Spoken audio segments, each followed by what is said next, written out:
Okay, it's 2 p.m. and we'll start the meeting. Thank you everybody for joining us. Welcome all. It's so good to see you all online. A particular welcome to those passengers who are joining us from a time zone with unfriendly hours. Thanks to you for your commitment. As well as Australian members here today, we have attendees from the USA, the Czech Republic and New Zealand. We also have a couple of guests with us who are checking out what a Sydney Passengers online meeting looks like.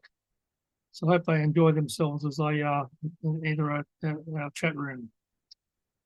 And a very warm welcome to today's presenter, Stephen Herczeg. Stephen is a prolific writer and has written stories in a number of genres.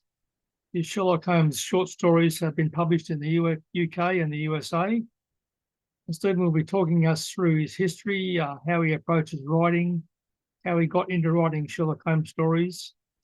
And the title of his talk is "If I Can Write Holmes Adventures, Anyone Can." So it should be a very interesting talk. Looking forward to it. We are recording this meeting, and after suitable editing, it will be uploaded to our YouTube channel. And I'll advise all our members when that's available to view there. We'll cover on a bit of media news. It's a TV series called Watson, which is planned to screen in the US in the first half of 2025. That's as early as January.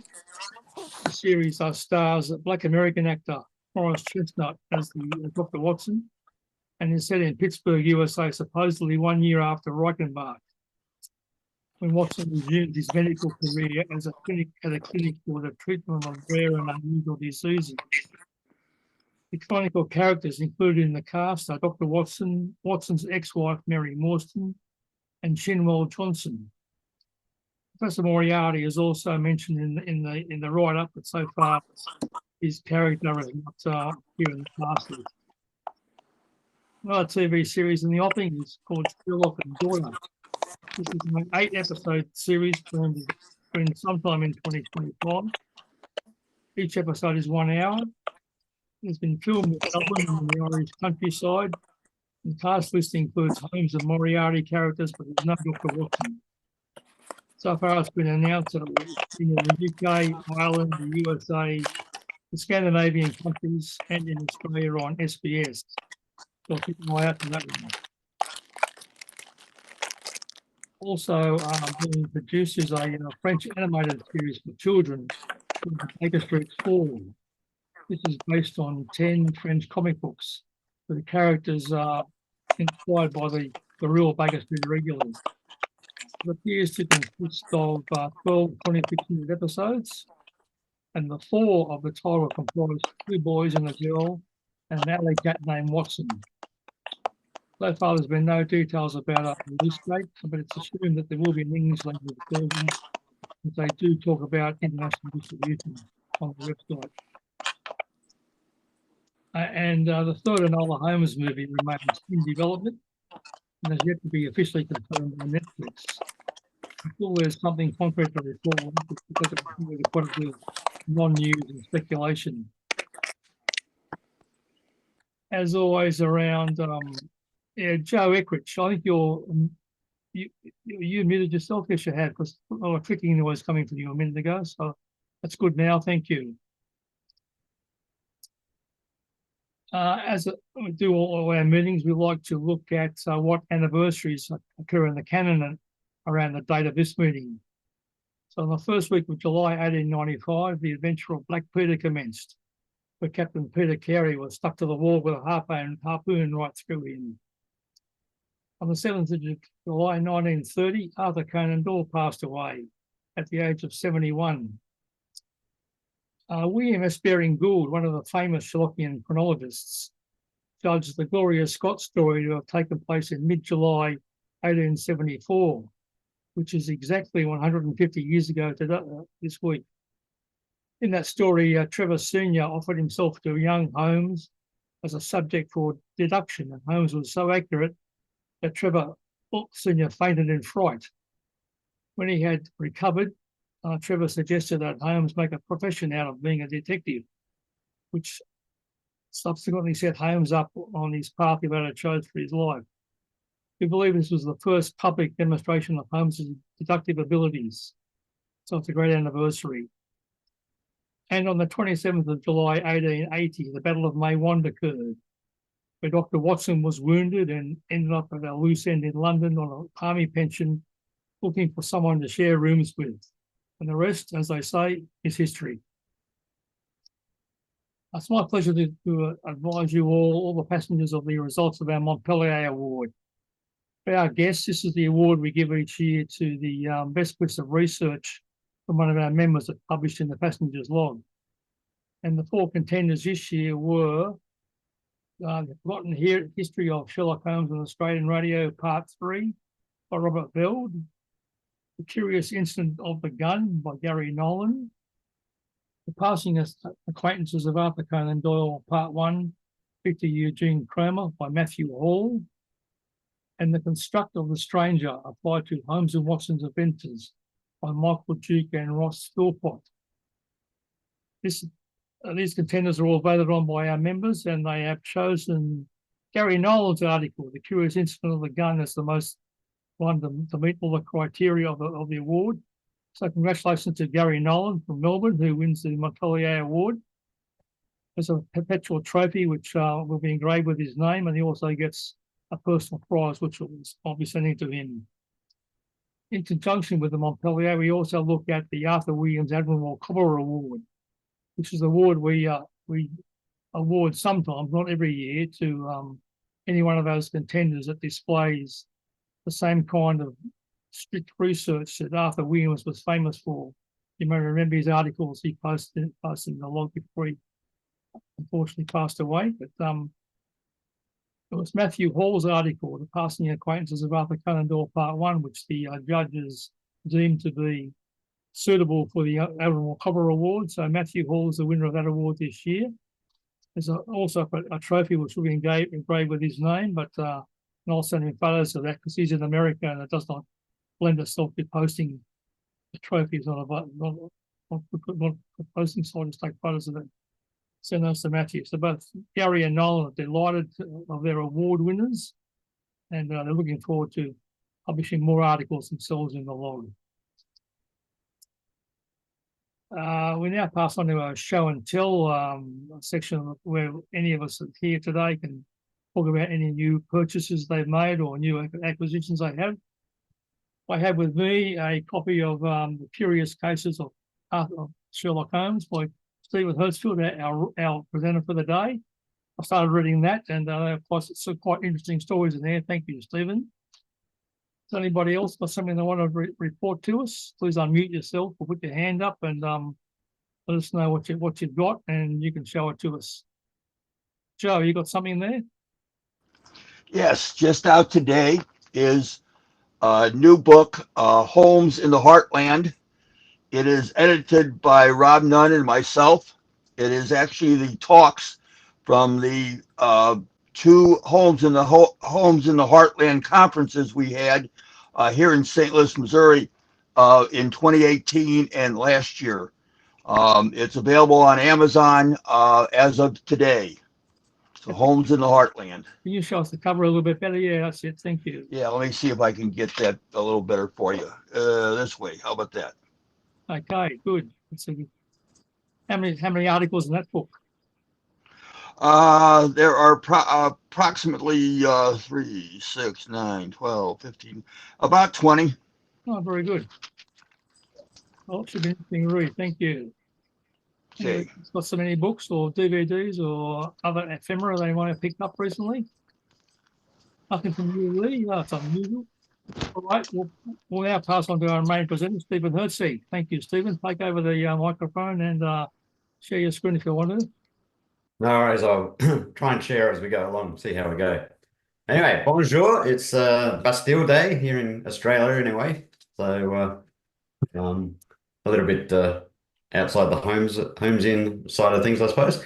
Thank you very much for inviting me to present today. I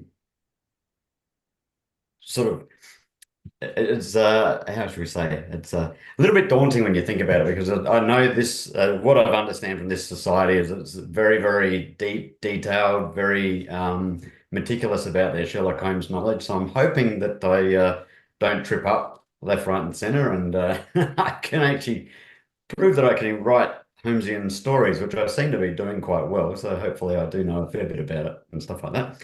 But anyway, good afternoon. Thank you for letting me speak. And I'm very happy to field any questions as we go along, because that I can't imagine that the last thing you want to do on a Sunday afternoon is just listen to someone drone on about themselves for an hour. So if there's anything that comes up, please just pepper me with questions and we'll go through them, because I can present what I've prepared, and it might not even be close to what you people are actually interested in hearing. So rather have you satisfy your own interest than me just drone on about myself, even though I love talking about myself. But anyway, as most people do. So yes, my name's Steve Herczeg, though I do write under my full name of Stephen. The reason is twofold. One, it differentiates my social media presences from my publishing and my professional presence. And also it makes my mother happy. She named me as Stephen and doesn't like it when anyone calls me Steve, because that was my father's name. And that's a story for the ages if we really wanted to get into that one. But anyway, so my father was Steve Herczeg. He was actually a famous football player in Australia. He was one of the first Socceroos from Adelaide. So, but the marriage wasn't the most successful, shall we say. So we won't go any further into that. And yeah, and my mum's my biggest fan. She buys all my books, so you got to keep the biggest fan happy. So I was born and bred in Adelaide, but found that after university there's just nothing going on in Adelaide. The economy is pretty crap. So Canberra came beckoning, and I moved over here as a IT geek, and that's been paying the bills pretty well for 40 odd years. So change of career isn't on the cards. The writing doesn't quite pay what the IT side of things pays, so I'll keep it at the IT side of things and keep writing on the side. So for the time being, I'm married with 2 teenagers here at home, so that's another reason I will still be working for quite a while until they find somewhere else to live. I have to keep paying for them, but you never know your luck. And apart from writing, I hold a 3rd degree black belt in Taekwondo. I've been training for about 15 years, but due to injuries and COVID lockdowns and stuff like that, I haven't actually stepped into a dojo for 4 years. So it's something I really need to rectify, because I'm getting a bit flabby. But it's just one of my other bows. I've been a singer in various rock bands. I've also done about a dozen stage musicals. Plus I was a lead zombie in a small feature film made here in Canberra a few years back, about 10 years back now. I've been an extra on a TV show called Secret City that was filmed here in Canberra, and I've been in a couple of commercials. So I'm really just a regular guy, really. But I'm also a writer, and that's why I'm here today. And I have said, if I can do it, anyone can, and I reckon that's true. Because it's just a skill that you have to learn. If you really wanted to do it, you have to learn it. And a lot of people you meet through the writing, through conventions and stuff like that, they go, oh, I want to be a writer, I want to be a writer, I want to be a writer, but I just don't know where to start. I said, well, there's a thing called a typewriter or a computer. Get a blank page, start putting some words down. It's as simple as that. You just got to keep at it. The first story might be crap, but you just keep doing it and doing it and doing it, and eventually the monkeys get all the words in the right order, and it actually starts making cogent sense and stuff like that. So, and to be honest, I mean, I've probably been writing all my life. I wrote and drew a couple of comics back in my teenage years. There's an example there. It's very nicely stylishly done and then typewritten up, and it's my crossover of the Alien movie versus Star Wars. And I did another one that was a crossover of Jason and the Argonauts and the Alien. And then I wrote at some stage, I started writing a handwritten novel called Alien of the Rings. You may understand, I like the Alien movie a little bit. And back in about the mid 80s, it was one of the biggest things playing at the time. So for some reason, I've kept that. I don't have a clue. It's all handwritten and it reads like really badly. But that's what you expect as a 15-year-old, I suppose.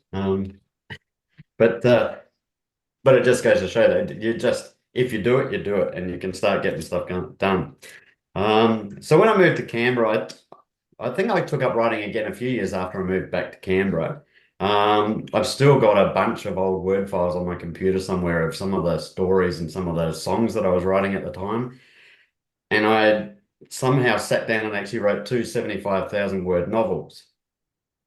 Yeah, I've read a few pages out of them of late, and yeah, they're going to stay on the computer and never see the light of day because they're really bad. But they were good practice, and that's what it's all about. It's just learning and practicing. And in fact, one of the novels I actually turned into a screenplay and then a short story which got published. So it mustn't have been that bad, but it was the rewriting as I'd matured a little bit that probably helped it along. And then it was on the back of writing those novels that I found that I just couldn't get my thoughts down on page quick enough. I think that was the biggest problem. It took so long to actually get stuff down, and the descriptive narrative thing wasn't working for me in my early mid-20s or whatever like that. So I turned to screenwriting, and I found that, hey, that's a better way. I can get an entire thing down on page in a couple of months. About 22,000 words is what's required for a feature film script that's about 90 to 100 pages long. And I just kept doing that. And over the next 20 years, I pumped out about 16 feature film scripts. And it was just that constant practice that sort of got things out. And it's very, very hard, though. The only thing you can do with a feature film script is get it made into a film. And that takes money, lots and lots of money. And yeah, there was no money, especially in Canberra in the 90s and stuff like that. But I also found that there were some online writing groups that were very useful. Francis Ford Coppola was one of the major people that actually put together a thing called Zoetrope, American Zoetrope Films. That was his production company at the time. And he ran an internet-based critique group, if you like. So you could submit scripts to that. People would read it, give their critiques back. You had to then read 5 other scripts and give some critique back as well. But that was a great way of sort of very early days of the internet, very early days of how to get that feedback back.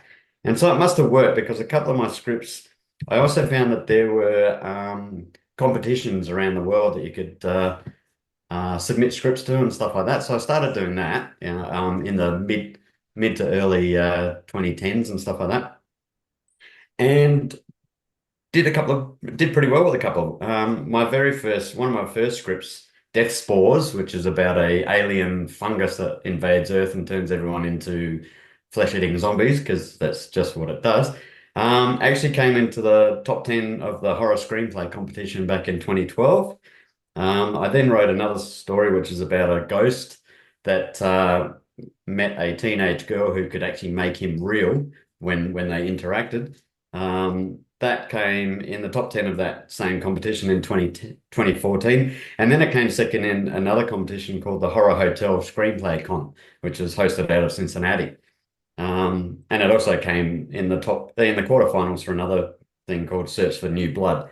So I had a feeling I may be able to do this feature film stuff. So I kept going. In 2017, I had a win finally in that Horror Hotel screenplay competition with a sci-fi horror feature film script called Titan. And also came second in the same year in the horror category with a script called Dark Are the Woods. So something must have been, I think I had something that I could actually get it done. So from that, I decided it was time to try and get something filmed. And I mentioned earlier that I was in a feature film that was shot here in Canberra. It was called Theatre of the Dead. It was little zombie movie. Had a budget of about $60,000. Was just filmed in one location down in the south of Canberra in a theatre, if you like, because that's why it's Theatre of the Dead. I played a zombie that comes out. I'm all burnt and bloodied on one side, and I get killed off fairly quickly. So it was a bit of fun. 4 hours in makeup every time I was on the set. So that was interesting, especially when everything was shot at night at about 2 or 3 o'clock in the morning. So that was all fun. But that the people that got together to build to make that film were just a bunch of guys in Canberra that wanted to get a feature film shot. So we came together and made that film. And then I presented them with my script for Control as a way of trying to get the next film that group would come together and make. And basically, over 7 years and about $10,000 out of my pocket later, we didn't get anywhere.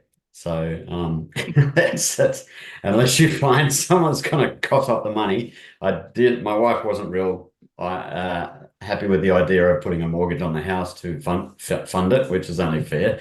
I didn't want to take all the risk myself, so but I put it down as that was a really good learning experience. I've made a few short films myself.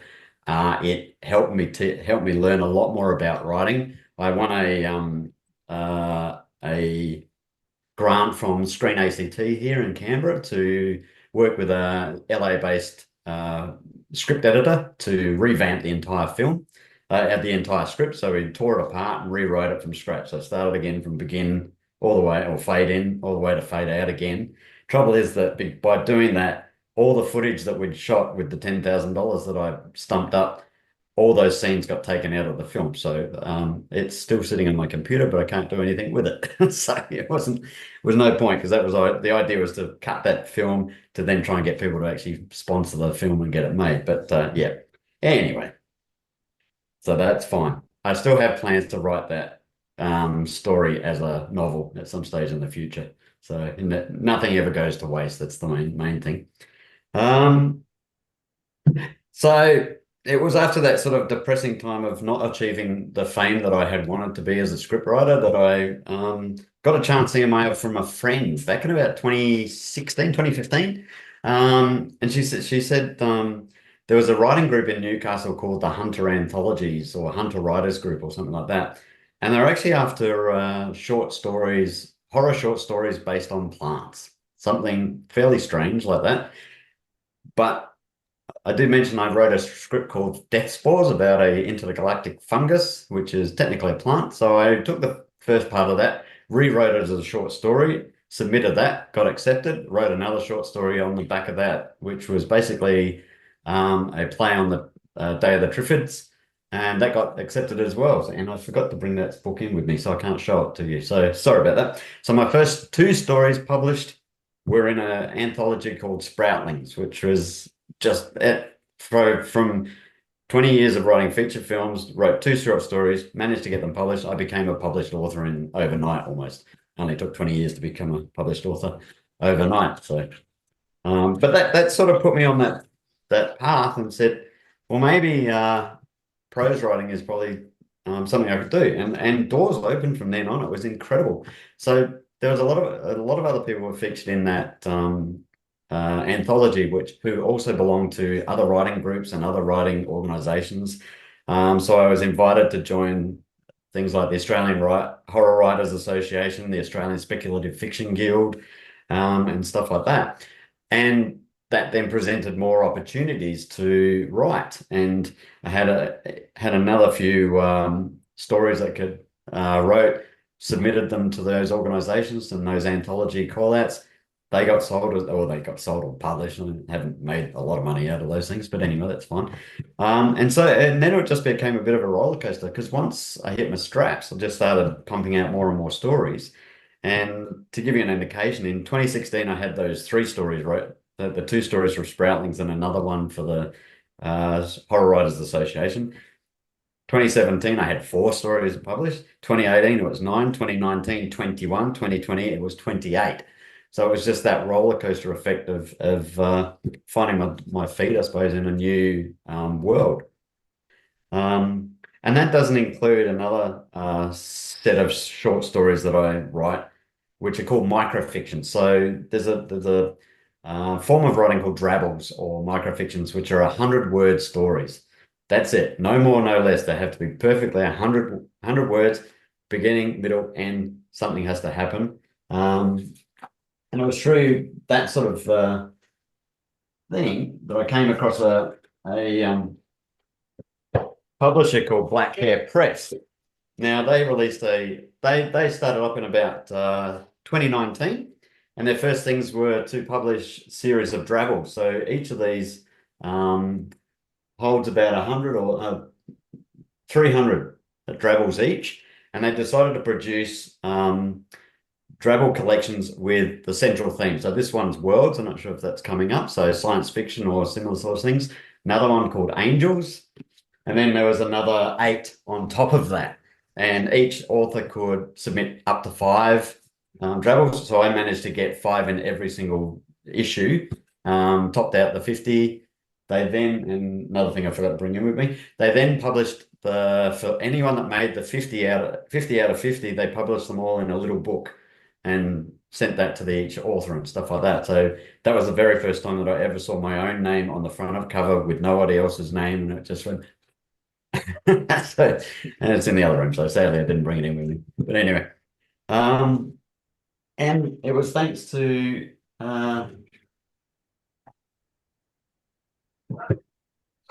it was thanks to Black Hair Press that I've probably had about 50 different short stories published with them now. They've gone from strength to strength. On the back of that, they've started branching out into full short stories and stuff like that. They released a series of anthologies based on the 7 deadly sins, and I managed to get one story in each of the anthologies that are based around each of the different deadly sins. They then put out a call a few years back for novellas. So novellas are up to 40,000 words. That was the what they were after. And I managed to hit both straps and got my first novella After the Fall in their underground collection, or underground opportunity, as I said. And then After the Fall 2 in their dystopian. So the 2 can actually be read as a novel. I tried getting it done as published as a novel, but those were my first 2 or the first novellas that I had published, and on the back of all that. So currently I have well over 100 short stories and another 100 microfictions published across thing. I've got a bookcase in my other room, which is started out as a single shelf with all my anthologies on. It's now overflowing on an entire bookcase. So I think I need to start culling some of my other stuff to make more room for it. So that's my vanity shelf, as I call it. But yeah, and and as I said, it just came from practice, write, edit, and just keep doing it. And the other thing is that it does take a little bit of guts, if you like, because there's nothing worse than. A lot of people are creative. A lot of people want to do stuff. A lot of people will write stuff. They'll create stuff. They'll paint. They'll draw. They'll do that. But then they won't ever show anyone. That's all theirs. They just keep it close to their chest, and that's it. It's that next step of being able to share your work with other people and having the thick skin that comes from being criticized on that as well. Because I mean, not everything I've ever written has been accepted. That's part of the course. I usually I can't remember who said it, but if you're not getting 100 rejections every year, then you're not trying. I've never quite got to that level, but it can get close. When did you first meet Arthur C.D.? When did I first meet? Okay. Conan Doyle. Sorry. Bloody years ago. I'm old. I'm not that old. Anyway, that's what I'm getting to now. Sorry. Yeah, so I'll try not to, yeah, as I said, I'm trying not to bore you guys, but I was just painting the picture of where I'm at and now where I've got to now. So it was, so in about, I think it was about 2019 that I saw through all those societies and stuff that I'm a member of, I started seeing submission opportunities coming through. And one of the calls came out from the US-based publisher, Bellinger Books. So I don't know if people are familiar. I assume this sort of society would be familiar with that publisher. And it was a call for Sherlock Holmes H.G. Wells crossover stories.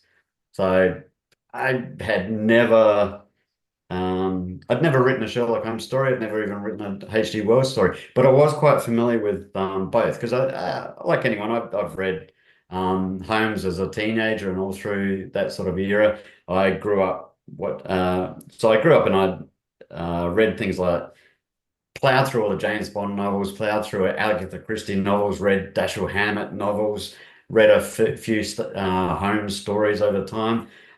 Naturally, I saw things like Murder by Decree and 7% Solution in my teenage years.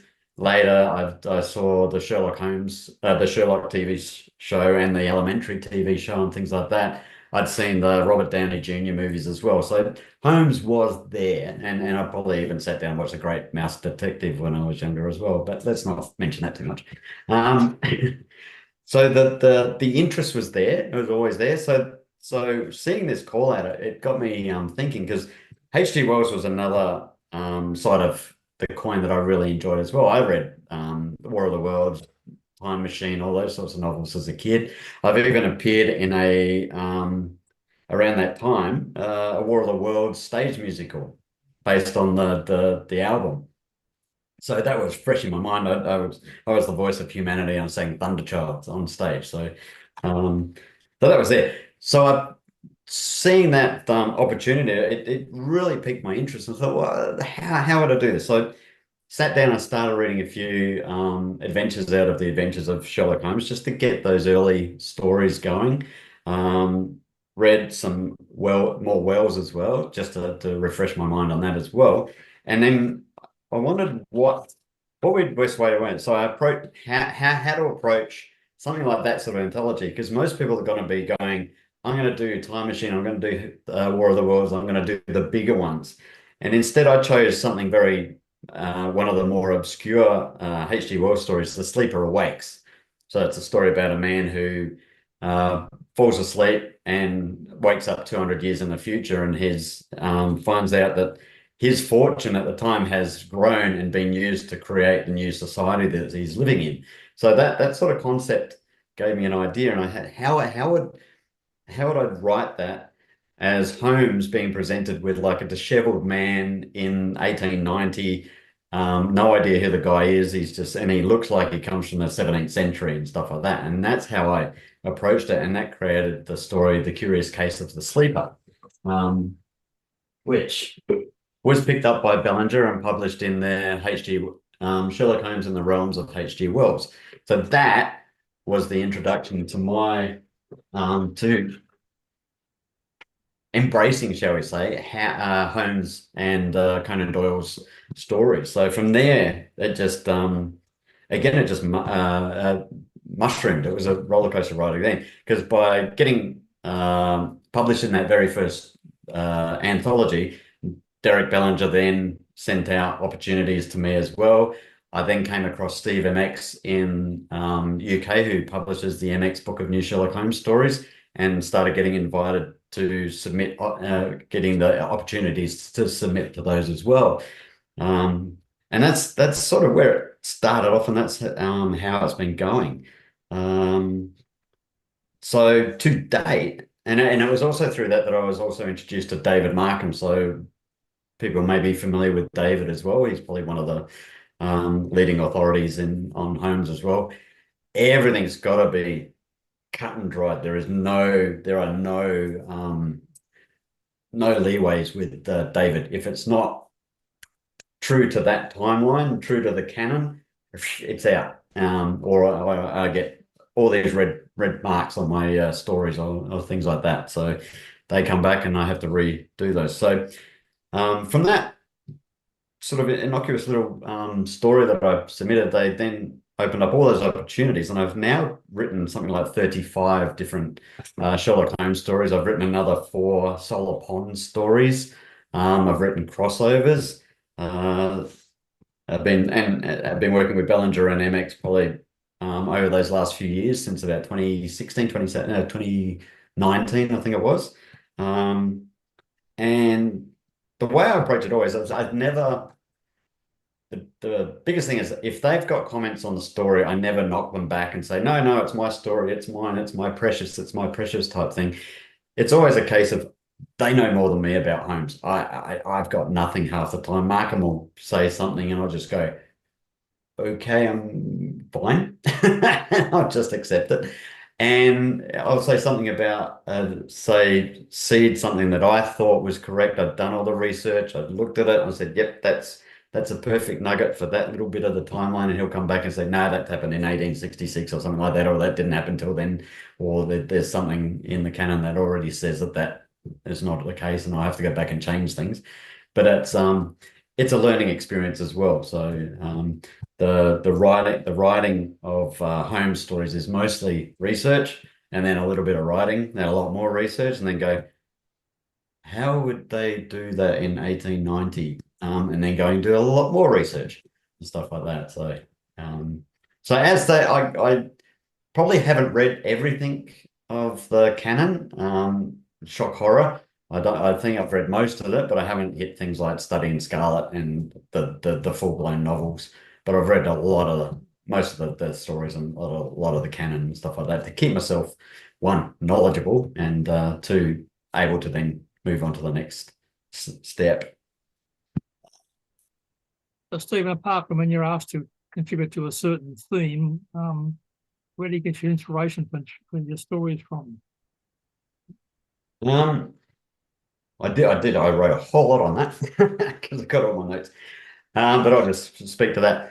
It depends on what, yeah. So the best way to get ideas is if the anthology has a theme, that makes it so much more easy. So some of the anthologies I've written from Bellinger, especially, MX are all very canonical, straight-laced stories.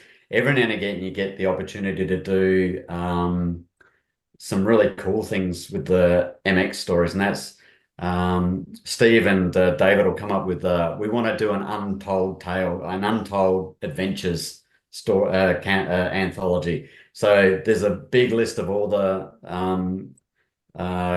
stories that are the untold cases, if you like, which are mentioned by Watson as part of the canon, but never embellished or anything like that. So they're basically just 2 or 3 words. And so I've had fun with can't remember what my notes are. One of them I wrote was for Vanderbilt and the Eggman, was one of the ones I wrote.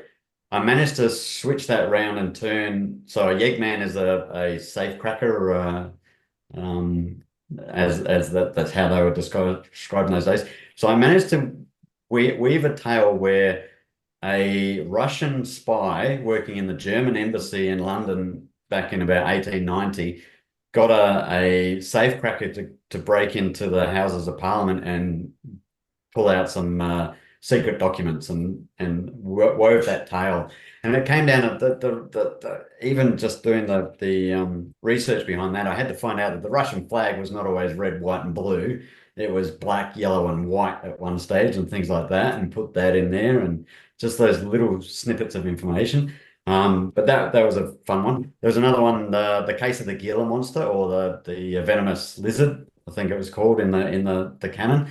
I managed to weave that one as a young aspiring herpetologist in London University was being driven out of his house by a corrupt property builder who got bitten by the Gila monster at some stage. And then I even managed to seed in some stuff from Australia, because we used to, back in the late 19th century, one way of dealing with snake bite was to inject someone with, I think, cyanide, not cyanide, strychnine or cocaine or something like that, to elevate the heart rate so it would actually burn the poison out.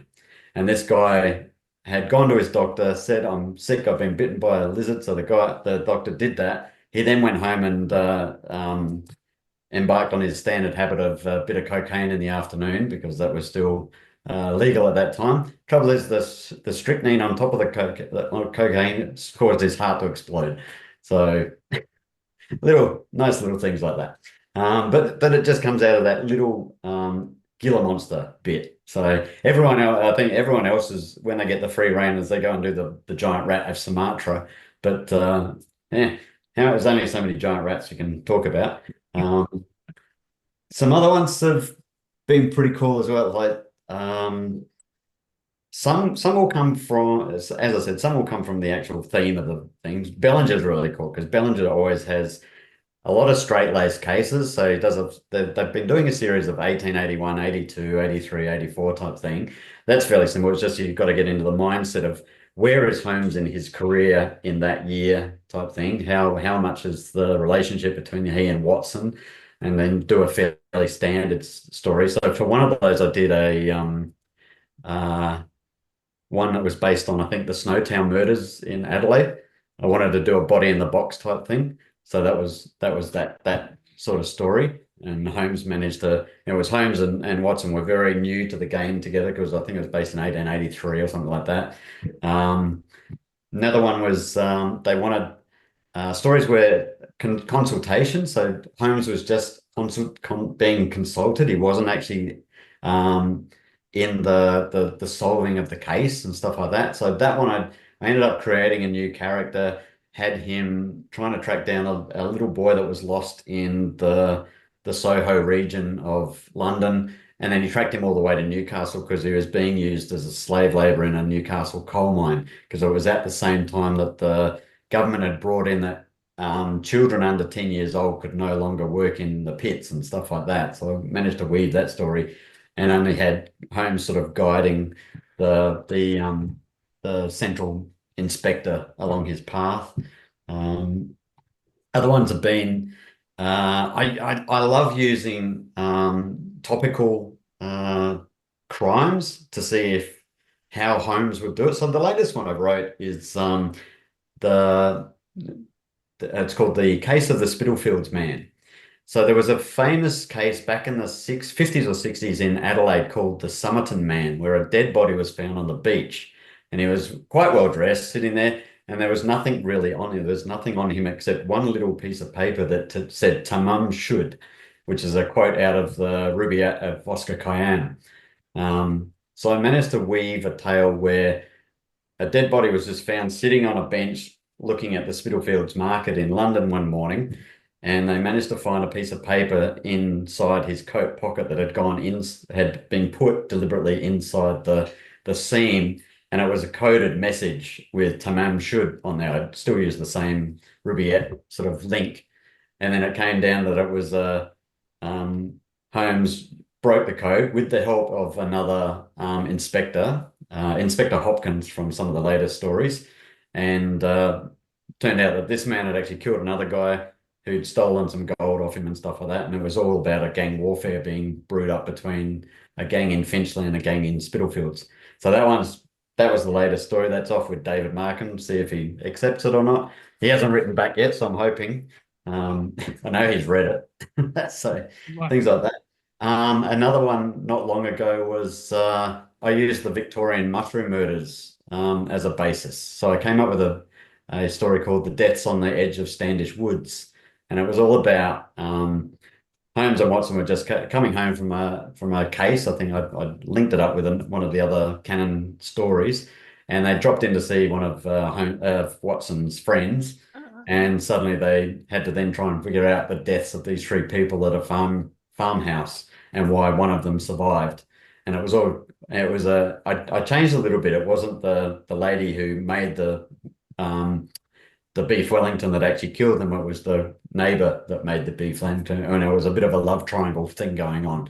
She'd harvested the death cap mushrooms and stuff like that and baked them into the beef Wellington, and also made tea to make sure that there was a double whammy of poison going through their systems and stuff like that. So little things like that. I think I've done I sat down and I wanted to do a locked room mystery one once, and I did that for a Solar Ponds story where the dead body was found, supposedly had shot himself in the head inside a locked room and stuff like that. But Ponds, doing the standard sort of look at it and pulled it apart and worked out that no, the gun had actually been held to his head and then fired and stuff like that, and he'd actually been knocked out earlier and things. So if the things aren't sitting in the back of my head, I'll look through the paper, I'll look through news websites, see if there's anything interesting brewing, or come up with something. Every now and again, I'll slip in things like zombies. So I've done one called The Case of the Sugar Merchant, where I just wanted to have a story with zombies in it. So they were actually voodoo zombies. So it was all about, there was a natural solution to it. So they weren't actual zombies coming out of the grave type thing. It was actually a voodoo priestess that had come into London to seek revenge against someone that had killed off her people back in Jamaica and stuff like this. Oops, I missed that. There's a couple of questions. I'll try and... Question there for you, yeah.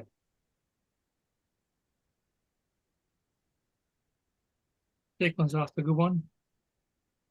Declan's right. I'll have a crack at that. I'll answer Paul's first, actually. So one of my last stories was for another Bellinger anthology. It was the Sherlock Holmes and the Great Lady Detectives. So what they wanted was Sherlock with any of his contemporaries, female contemporaries at the time and stuff like that. So I've had a crack at that earlier on. I wrote a story called The Adventure of the Edinburgh Professor, which was another crossover with other detectives, and I came across a detective, or an adventuress more or less, who was written in about that time, 1890-ish, called Lois Cayley, and there was a single anthology written with her stories in it. And I did some background research, read a couple of the stories, and wrote the Edinburgh Professor of her in her very early days, coming down from Edinburgh to London to go to school. And then I used Lois again for the latest one, which was, or the later one, which was the Adventure of the Ruddy-Faced Bookseller. And it was where Holmes was actually just after Reichenbach. So he was in that hiatus bit where he's hidden, doesn't want anyone to know he's grown a beard just to keep himself out of mind's eye. It's in the middle of Berlin, and she recognizes him from across the room in a cafe, and then they set about trying to work out how a copy of Goethe's Faust, which was like a first edition copy, got stolen from a bookseller and stuff like that. So that was a bit of fun. And then I wrote another story based on that, based on Lois Cayley afterwards, which was called The Adventure of the Cats of Ulthar, which is a H.P. Lovecraft crossover for another anthology, which I have no idea. So this is one of the latest published ones. It was Sherlock and Friends. So technically not a Sherlock Holmes story because he's not featured in it, but it was through the anthology. I think Derek Bellinger got to write the Sherlock Holmes story because he's Derek. And I got to write a Lois Cayley story, but it was nice because it dovetailed that earlier story as well. So the crafting. So some of the things I found, I'll just have a drink because I'm just coming off the back of about a week's worth of cold as well.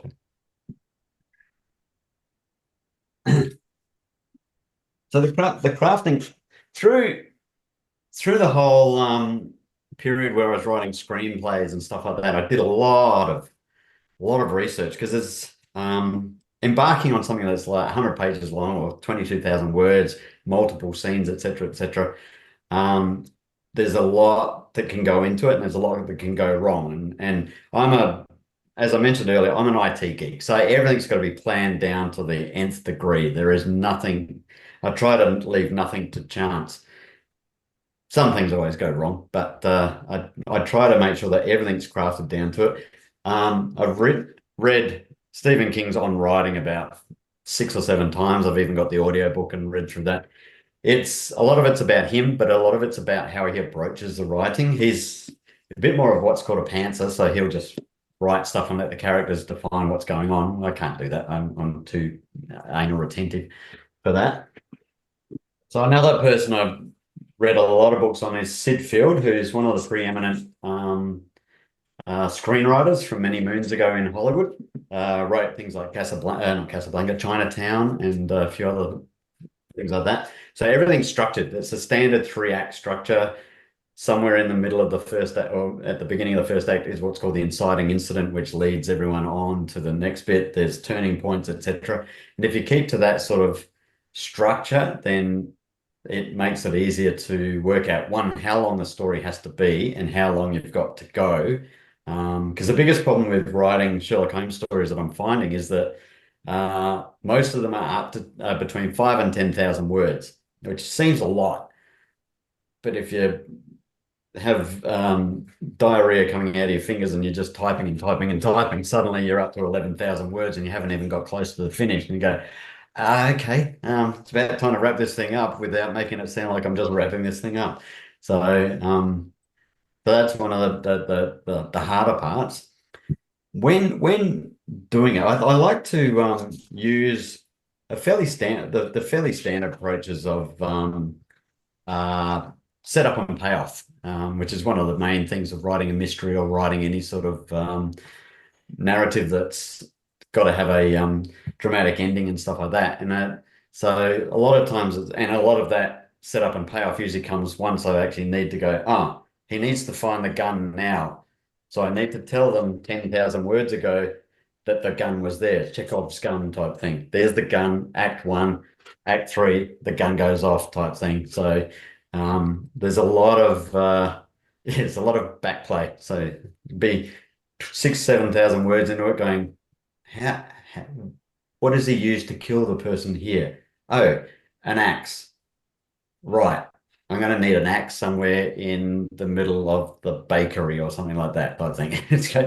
Okay, I need to put that back in there and stuff like that. So there's a lot of that going on. If I can plan it out ahead, that's always good. If I can't plan that out ahead, then a lot of rewriting occurs. So, but that's basically how it comes together. I use, as I said, I'm a geek. I'll try and share a couple of things. Yep. Share that one. So is that should be coming through. So being an IT geek, I've got a little database in Access where I can put all my stories in. I put notes, things like that. I have a character name generator, which I can seed with the numbers and get it to create characters and stuff like that. Therefore, I've always got the characters listed on a page to say, okay, who's who in the zoo, and come back to that and make sure I've got the right person. This is one of the biggest problems in screenplay writing is that some of the screenplay software should keep track of who the characters are and should be able to tell you who they are, but doesn't. So 100 pages in, you're going, who was the second guy on the left in the scene 3? And I have to come back to here. So that keeps me on the straight and narrow when I'm actually writing. Preparation, I use a thing called mind mapping. So being the geek I am, I use a tool called Mind Manager that I can just throw ideas into. That's probably really small and can't be seen, but basically there's a central thread. There'll be a thread off there with the plot. There's threads off for characters. This big one here is all the bits of the plot. This was actually for a story called The Adventure of the Double Cross, which was a sequel to the Five Pips mystery.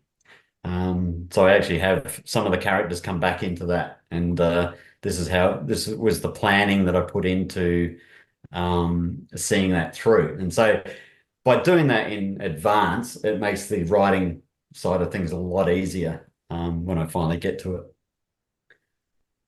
So, and that also helps when going, okay, I need the knife here, and it was introduced at this point in this narrative and stuff like that.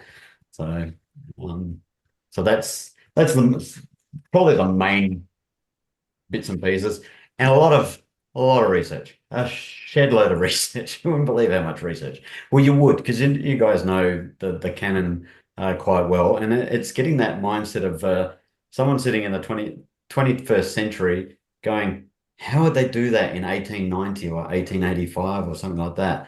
How far is it from London to Naples? How would you actually get there? So one of the stories I wrote was to provide a narrative for the case of the Trepoff murder, which is one of the untold cases. And I go, there was nothing really in that to say. I think that's all it said was that it's the case of the Trepoff murder. So I came up topical at the time. Ukraine had just been invaded by Russia. I want to do something based around Ukraine and Russia. So I set it in Odessa.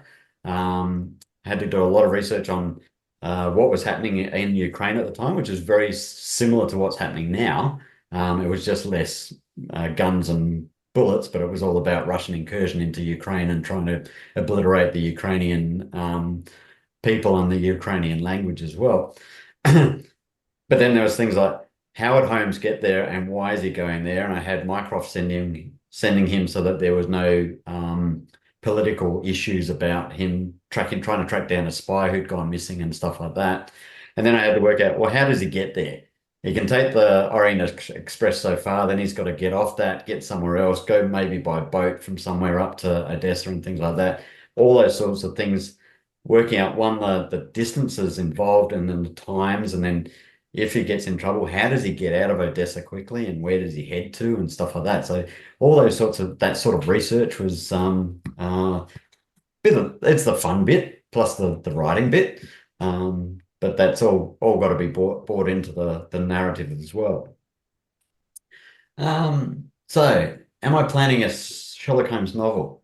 Oh, that would be great. If I got the time. My biggest problem is I've got, as I said, I've got 16 feature films that I've created, all of which could probably be turned into novels at any time. It's just that sitting down and actually writing a novel, because it's even the novellas took about 3 months of pure writing themselves.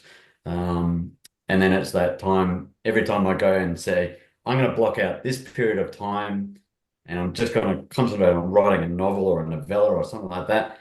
Then I get an email from Derek Bellinger or something like that saying, hey, there's these 6 opportunities coming up over the next 6 months. And I go, well, there goes my next 6 months. Why don't I do that? Because the opportunity to be published is a lot greater than the opportunity to write a novel, I suppose. So, and the more, the way I think about it, the more home stories I write, the greater the opportunity is to get another collection of short stories out. Because I've hit Steve MX up again saying, I've got another 20 unpublished, 20 published stories out there. Do you want to go for the next set of curious cases? And he goes, yeah, just get them to me. So that's on the back burner as well, as to curate the collection and get it to him. And by the time I get that done, I'll probably be up to volumes 5 and 6 as well. So the desire to do a novel is there. Once I can get rid of these teenagers, I'll have a lot more time, because I do plan to retire. I'm getting old. And stuff. So next one, with a full-time job, yep. Young family, yep. How do I write? How do I find time? I steal time. To be honest, that's the only way I can do it, is steal time. So during the COVID was brilliant. I hate to say it. COVID lockdown was brilliant because I'm an IT geek. I just sat here at this desk, did my 8 hours a day, and sometimes maybe not. And then when the opportunity arose and I wasn't in meetings, I didn't have anything pressing, I can start doing stuff. Or I'll keep a mind map open while I'm working away, and if thoughts come, I can just dump stuff in there to prepare me for later on and stuff like that. Weekends are crap. I don't get time on weekends to write because I'm always doing gardening, going shopping, doing this, doing that, cleaning up the cat, cleaning up the dog, cleaning up the kids. 5 seconds before, or about 5 minutes before this, my daughter was pulling apart a camera that she got from like the 80s or something like that. And she needed an extra set of hands. So instead of me sitting here preparing for this, I'm in there holding bits and pieces of a bloody camera together. So anyway, but yeah. So I try to find time. If I'm actually at the office, I'm a consultant, so I work for some of the government agencies through the company I work for. Lunchtime's a good time. I go off to the cafe, the canteen or the cafe or something like that. I can sit down for half an hour and just eat lunch, do stuff, and I'm away from everyone, and I can get back to it later and stuff like that. But yeah, it's not easy. It's that bit's not easy. But it's funny because my company gives us 1 day off every 3 months as what they call well-being day. That's great because I'll go off and I'll go and watch a movie in the morning or something like that. I'll go to a cafe and do an hour and a half of writing and then stuff like that. And then I'll come home and then I'll do some more writing if I can. So find time, steal time, stuff. I haven't found anyone in Canberra for historical crime and fiction. I know I've got a friend who's looking at doing historical stuff. He's ended up joining the Canberra Speculative Fiction Guild because even though it's not suited to the stuff he's writing, he gets that immersion in with other writers. So the writing community is quite interesting. It's not as dog eat dog as you'd think. I think those days are gone. Everyone's very helpful and very supportive of everyone else. So so yeah, just so you get that assistance with how would I approach this. You've got people you can throw questions at. Okay, if I'm coming up to this and I don't know what I'm doing, how would I actually approach that sort of thing and get that feedback? I've made some pretty good friends through that sort of thing. I've made one of my best friends is Lee Murray, who's a New Zealand-based horror writer, and she's like a multiple Julius Vogel Award winner, multiple horror writer Stoker Awards through the Horror Writers Association. And we sat down for like 2 hours one afternoon. I said, look, I want to write a novel. And she goes, all right, what are you thinking? And I said, I quoted 2 of my scripts. And she goes, we went through, we looked at that for a while. And then she said, no, come up with something new. And that gave genesis to those 2 After the Fall novellas. So it was just that simple sort of think of something new, go down this path type thing. And then we met up at a writers convention here in Canberra called Conflux last year, and that was good. It was just good to see people in the flesh again. So yeah, so there's nothing as far as I know from that perspective, but that could be me not finding it. But again, I think I haven't, so I personally haven't really needed to go down and find a historical writers or a crime fiction writers thing. I did join the Crime Writers Association a few years back, but nothing's really come about that. I have never attended any of those meetings or anything. And I always get feedback back from Derek and David. So, so the question from Bill is, do I concentrate on writing one story at a time or do I multitask? Yeah. There's always ideas, but I'm an IT geek. I'm very anal retentive and I'm very male. So it's got to be one thing at a time. So I do. So I know that there's other things. I'll have a list of all the things I'm meant to be working on, but I will only hit one at a time, maybe throw some ideas around for others. I do try to finish. That's one of the biggest things is one of the biggest credos. I take the Nike just do it attitude, just finish it.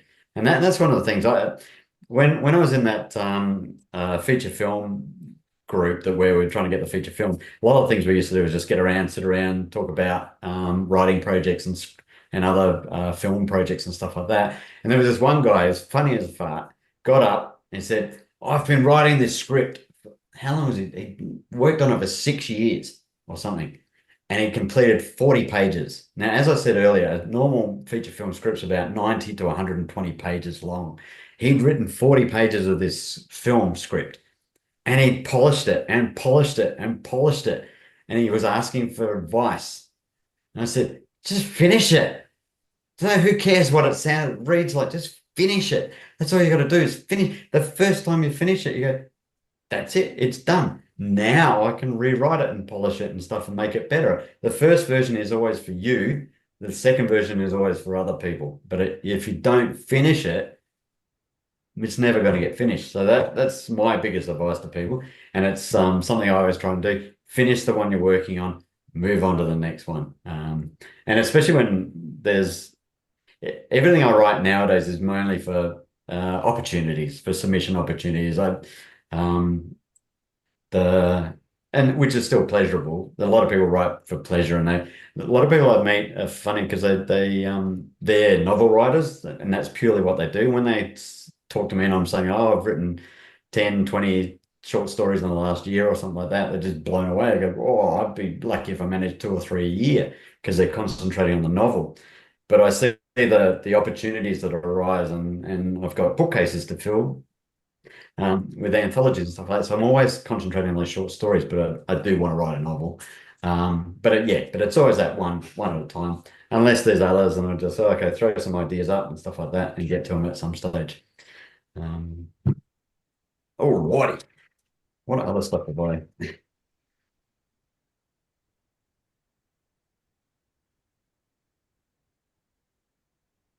I'll probably hit the end of my notes. Any more questions? Just so I can. All right, but unmute yourself and ask the question, or just ask Stephen answer ad lib. That's fascinating, Steve. It's really interesting to hear about how you got into it, how you do it yourself, what your regime is like, and why you manage your time. That's certainly an eye opener for a lot of people here. But Paul Jenkins is writing a novel. I know he's got something in the work, and he'll probably appreciate any hints you can throw his way. No problem. As I said, it's anyone can do it. It just takes time, patience, a lot of practice, and a lot of willpower. I know. Yeah, 4 years so far. Yep. Lee's just come up with some. Yeah. Yeah. So Lee, I mentioned plotting and screenplay software. So the software for, oh God, what do I use? I think it's Screenwriter. I don't think I've actually got it on this laptop anymore. Movie Magic Screenwriter 6. That's the version I use. I think I found it somewhere on the interweb once.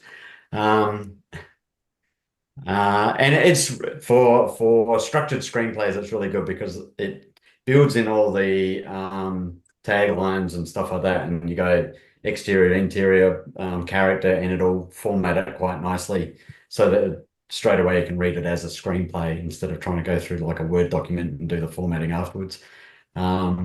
In terms of how it it's not very good for plotting. It's just mostly for writing itself. That's why I had to create my own database. So part of that database that rarely used features that I built into it, and I'll just share it again. I'll try and share it again. This doesn't show much. So one of the things I put in there was the Sid Field paradigm. I wonder if I've got any here. Oh, yeah, I do. No. No. Okay, that's working a treat. All right.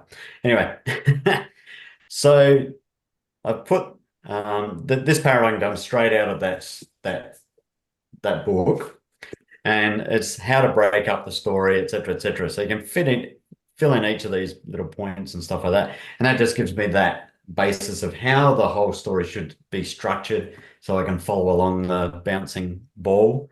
One of the other things that's talked about in a lot of the screenplay writing and a lot of other writing is the dragon. So I don't know if I've got anything in here for this either, but no. So the dragon storyline where problems are set, obstacles get in the way. There's false goals, lessons learned, final choices, and things like that. So these are just little techniques that a lot of people mention over time that I've sort of had a look at, may use at times. I think I've now into the stage where I've just inherently know which bits and pieces I need to look at, and I'll probably put them in a mind map just to save myself having multiple different places that those things are stored. So the mind mapping itself, there are free versions. I think FreeMind's a free version that's quite good, and that's just a way of giving that brain dump into something. I probably will, yeah. So I probably have to do more Solar Pond stories because they invested me into the Parade Street Irregulars last year. So I probably should keep doing that. The next issue of the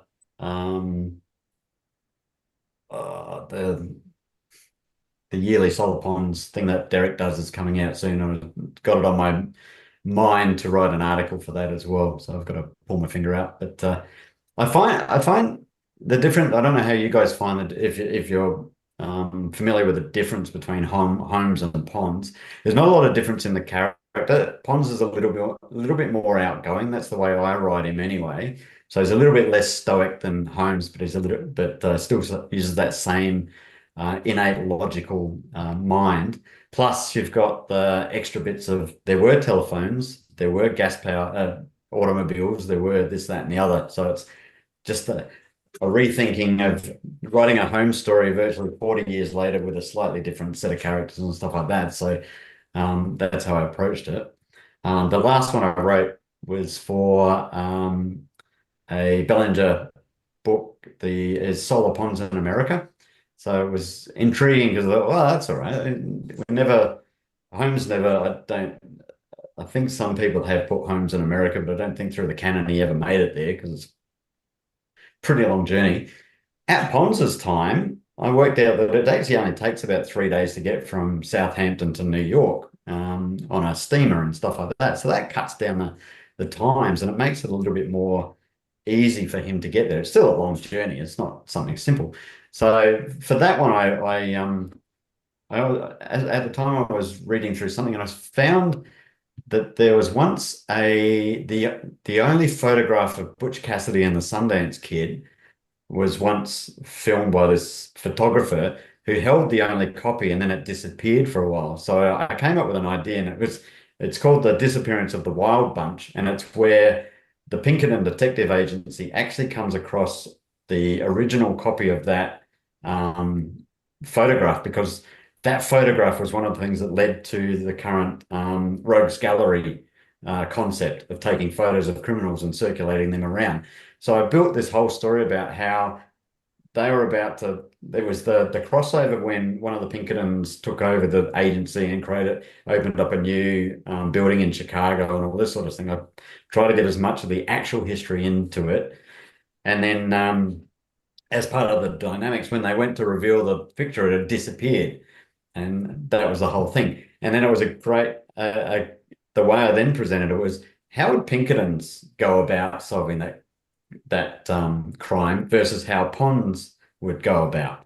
And of course, Pinkertons went off and they go, get all the usual suspects in and go this, that, done. They run around like headless chooks.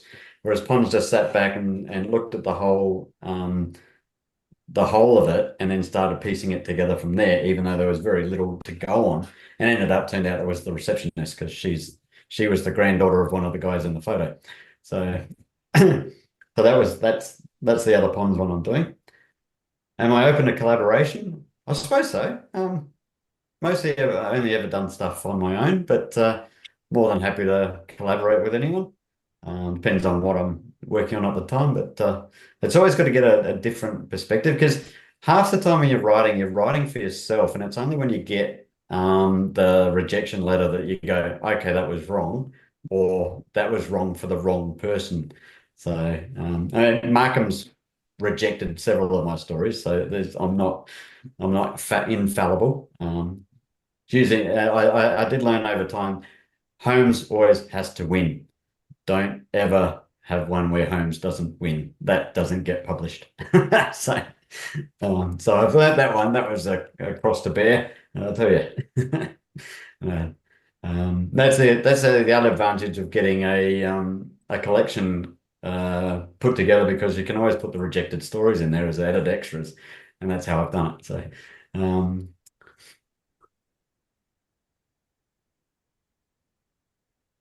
So there's a couple of reasons why I like writing Holmes. One is I seem to get published a lot. That's always nice, because that's a ego boost like you wouldn't believe. The other thing is the language. It's a really strange thing. So if I'm writing a horror story, I'll generally write it as if I'm a 21st century bogan sort of thing, and it's that sort of short, sharp style of language. Whereas in something like a Holmes, because it's all Victorian London, Victorian England type thing, I'll start getting into a bit more of a florally style of writing, if you like. And it's the challenge, or it's the fun of putting together that free-flowing, really nice florally, I call it florally, but it's just that it's good English-like instead of writing crappy English-like. So that's one of the things that really appeals to me. And it's also trying to get into the language of the time. So if calling someone a plonker or calling someone something else, going, right, what did they call this sort of person in 1890 type thing? And then drilling down and going, yeah, there's a good word. No one's ever used that one for about 100 years. I'll use that one now, or something like that. So it's always the language draws me back. And it's the fun too. As I mentioned, I am an IT geek. Part of that is I'm a detective because I've got to work out what's wrong with something. Someone goes, this system sucks, it doesn't work, blah, blah, blah, blah, blah. You go, okay, I'm now presented with a problem. I have to solve it, look at what's wrong with it, delve down. And some of my stuff I have to delve down 17 levels or something into someone else's code and things like that, which means I'm trying to pick apart stuff, but coming up with the clues and putting together a what's wrong, or building a narrative to present to management to say this is wrong because of these reasons, etc., and translate it into human speak instead of geek speak. So that's the other thing that appeals. And probably the other thing is my lifelong love is Batman. It's a strange correlation, but Batman is the detective of the Justice League, if you like, in the comics, and very, very, very, very close correlation between Batman and Sherlock Holmes, if you like, because they're both detectives, both very physical, both really happy to get out there and deal with criminals and stuff like that. And in fact, I have actually written a story called The Adventure of the Tesla Coil, which sees Sherlock Holmes basically as Batman in an alternative world in London in 1890-ish times. And he just happened to also be the grandson of Nikola Tesla.